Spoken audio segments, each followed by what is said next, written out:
Welcome to PolyCast, an official podcast of Apolyton Civilization Site. Extra on Focus Alpha Centauri. Which would you say is your favorite story that you've written? Probably the one that really kind of grabbed me the most were actually two. One was Godwinson's Hope, which was about the Believers. I've mentioned that I really don't like the Believers, think that their faction is kind of unpleasant, and so I took that idea and turned it on its head. And I tried to specifically think of a situation where the Believers were at their best. And in that short story, I basically tried to show Miriam Godwinson not as a vicious, bloodthirsty, I will sheathe my sword in the beating hearts of my enemy type of person, but as a person of true compassion, and someone who honestly believes with every fiber of her being with her faith and can use that to reach out with compassion to those around her. And that's not how you see her in the game, but you can see elements of that, even if it's overshadowed by how her faction play. Just like you were saying, Darsnan, where if you are by the Believers of the Hive, you know you're in for a rough ride. And the other one was probably one of the first ones I did, which was The Interview, which kind of looked into the malign heart of Chairman Yang and how he treats a peacekeeper city that he's conquered, and kind of how he would view and how he would treat the people around him essentially as vessels for his thoughts and raw cannon fodder, kind of the very dark nature of the Hive. Rich material to play with. Yeah, that was interesting. Googly posted that one when you posted it on a different forum, was it? Yeah, I posted that one originally over on the Firaxis forum, before that one completely devolved into a mudslinging, unpleasant fight between unpleasant and nasty individuals, and it sunk under its own weight. Gotcha. So it didn't take me long to cover Apolyton and realize it's a much more pleasant and less fractious place to be. You're right, Googly found it and he salvaged me from having to spend all my time over there. It's probably for the best. I think that forum disappeared around December of '99, right? Yeah, it didn't last very long. Because I remember that, there was a big deal because Alpha Centauri Online and then Apolyton basically were two sort of competing forums for that community.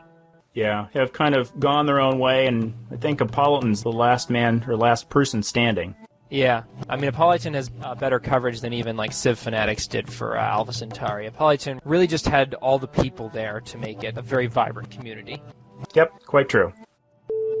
What can be done with the dedicated slots, such as for like the Battle Ogre's Unity Rover in the Alpha X text file? Yeah, I guess there are several different ideas there, concepts or thoughts in that sense there. One of the things I've tried to do is present themed sets of units sort of linked together so that they go with the stories that I generate. My stories are, of course, nowhere near on par with people like Hydro and other things of that nature there, but I do have a running theme for a lot of the scenarios that I generate. They all try and change the dedicated slots. I try to sometimes follow it where it's themed units. They all have a common background.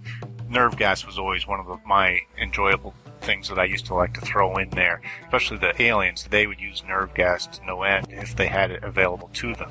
Battle Ogre MK3. How many people here have ever potted Battle Ogre MK3? Yeah, I don't think I ever have either. So it's relatively a useless slot. But the one thing about the Battle Ogre MK3 was it had a level 3 reactor with it. So what I was doing, I started using it as a fungal missile. Made it available whenever the fungal missile was available in the game. So all of a sudden you had a level 3 reactor fungal missile available, and the AI did use that as far as that was concerned. They build them and sling them around, and it was fun to throw at the AIs as well and see how they dealt with that.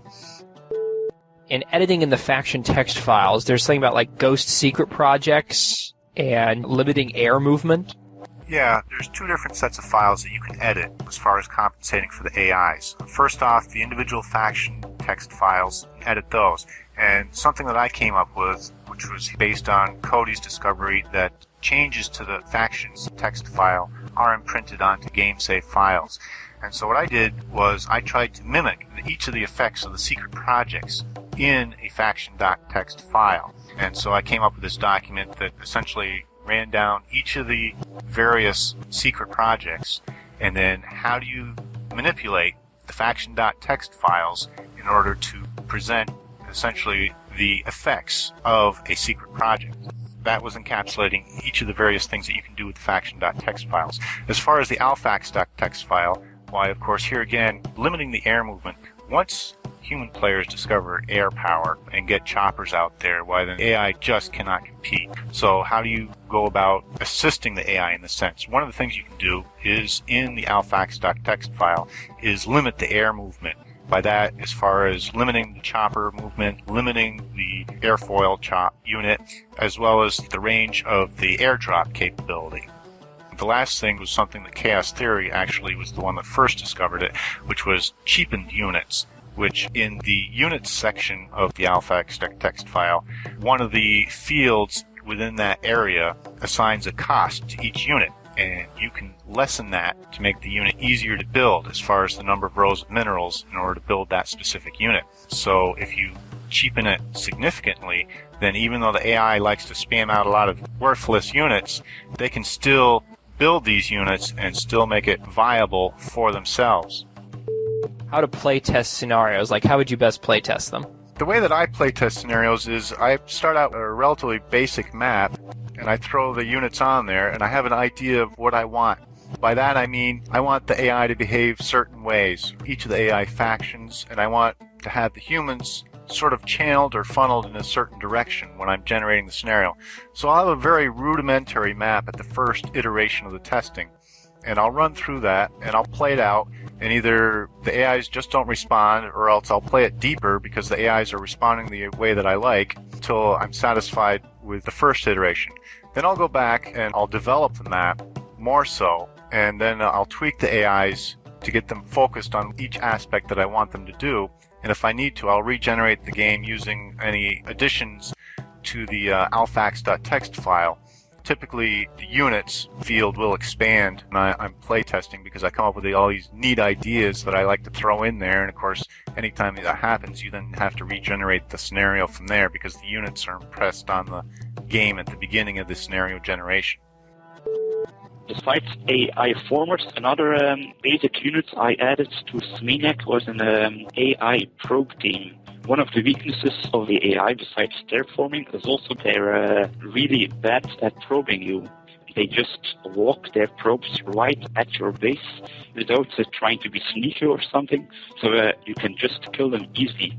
So my solution to this was that I gave them grass studs so that they could easily move over fungus without getting stuck all the time.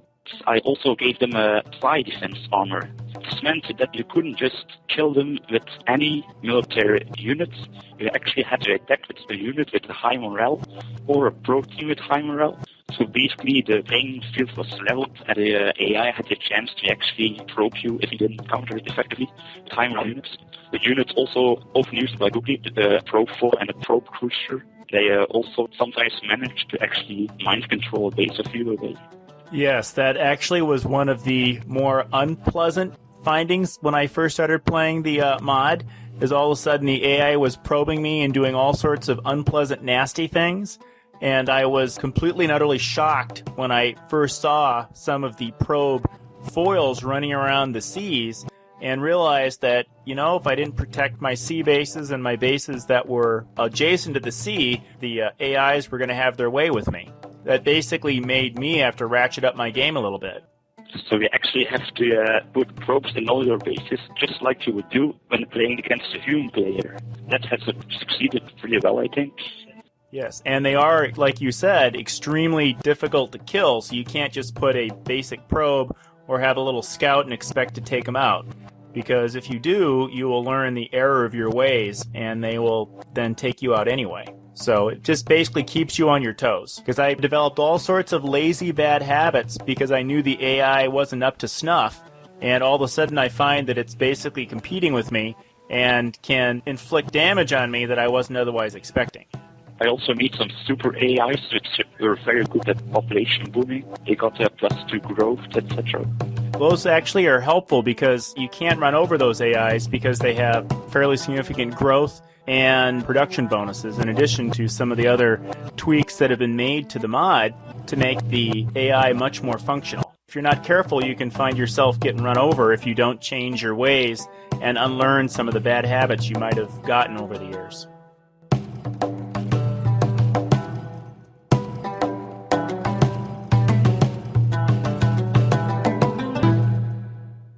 Copyright 2008, Apolyton Civilization Site at apolyton.net.